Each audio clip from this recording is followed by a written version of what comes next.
Technology has become a huge part of our lives, from our cell phones to our computers to newer trends like home automation and even virtual assistants. But one area in all of our lives where technology is kind of lagging behind the general trend is in the automotive industry. And recently Volvo has shown how they hope to change this trend with their new Polestar 2. This will be the first production vehicle to include the Android Automotive operating system on the infotainment system.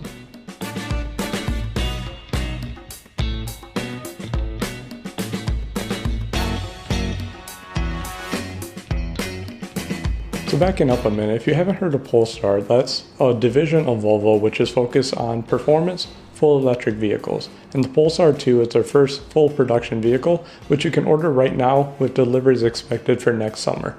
A couple months ago, the Polestar 2 was laid out and announced in more detail, but some of the key takeaways, just to catch you up if you haven't heard on it, are that the starting price will be around $65,000 before any government incentives. It'll have a range of about 275 miles and about 400 horsepower and 500 pound-feet of torque, a 0-60 below 5 seconds, and it'll have all-wheel drive from 2 electric motors, one on each axle, very similar to the longer range versions of the Tesla Model 3. In terms of form factor, this is also a hatchback, kind of like the Model 3. All in all, it's pretty easy to draw comparisons between this Polestar 2 and the Tesla Model 3, as they should compete in a pretty similar market. But as I mentioned, I really want to focus in on the technology within the Polestar 2 in this video, particularly how they're using the Android Automotive operating system, since this is the first time we're seeing it in any production vehicles, and this is really a big step forward in terms of technology within vehicles, and hopefully more manufacturers will follow suit.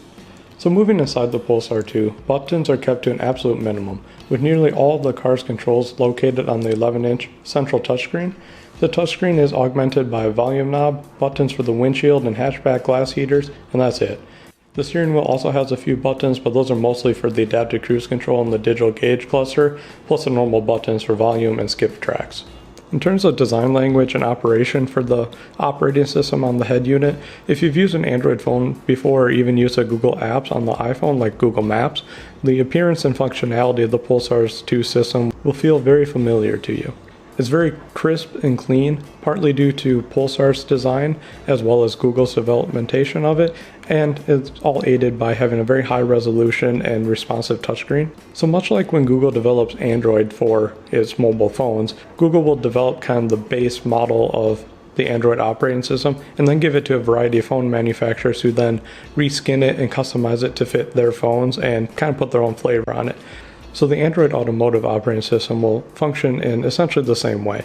Google really lays out the framework for the functionality and kind of the overall operation of the system, and then Volvo and other future manufacturers take it and customize it to fit the design language of their vehicle and the functionality that they need. So the home screen consists of 4 cards, which are essentially folders, if you will, of apps of different categories. By default, this is set up to have Google Maps, phone, audio, and driving data as the 4 cards, but these cards are highly customizable and will change based on what theme you select.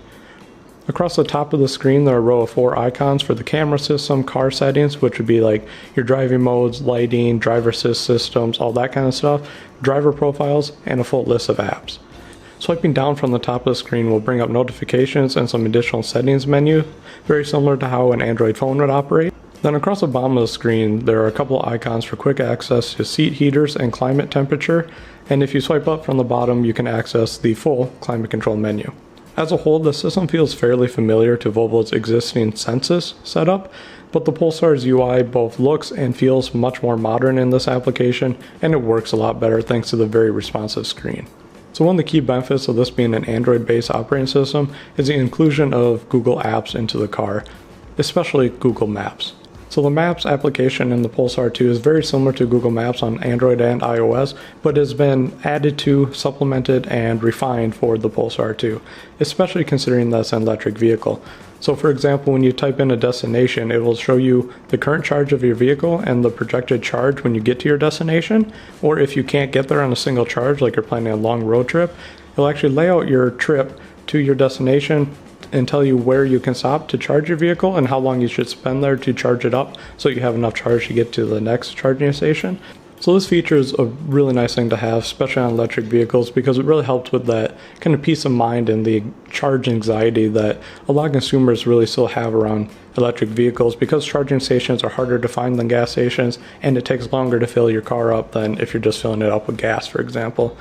So I really think having some kind of feature like this is an essential on any full electric vehicle.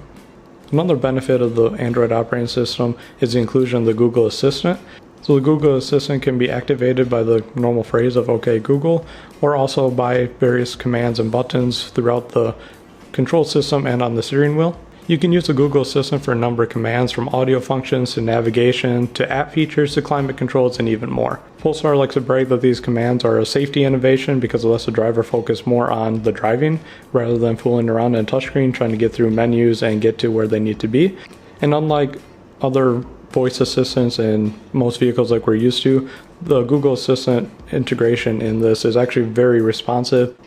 One other key benefit is that this is also open to developers. Google doesn't have this locked down, so that's only Google apps that appear on here. All developers can develop apps for this operating system, so as it becomes more and more popular across different variety of vehicles, there will be a lot of future apps developed for this that can be really neat and bring some really cool features into your car.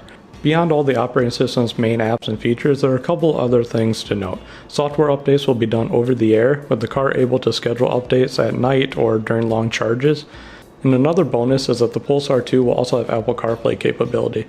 So even though this is an Android-based operating system, Apple CarPlay still works with it, and you can use your iPhone and Apple CarPlay just like you would on any other CarPlay-enabled vehicle. So it's actually a really cool feature to see that both Android and iPhones will be able to work and use Android Auto and Apple CarPlay on this head unit, and both of those phones can actually be connected wirelessly since it's the new version of Android Auto and Apple CarPlay, so you don't even need to plug it into the USB port.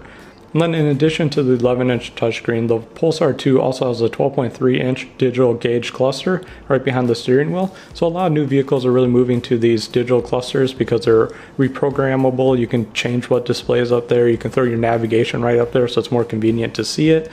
And just the flexibility and variety of things that can be shown on the digital to screen versus the older style analog gauges obviously offer a lot of benefits.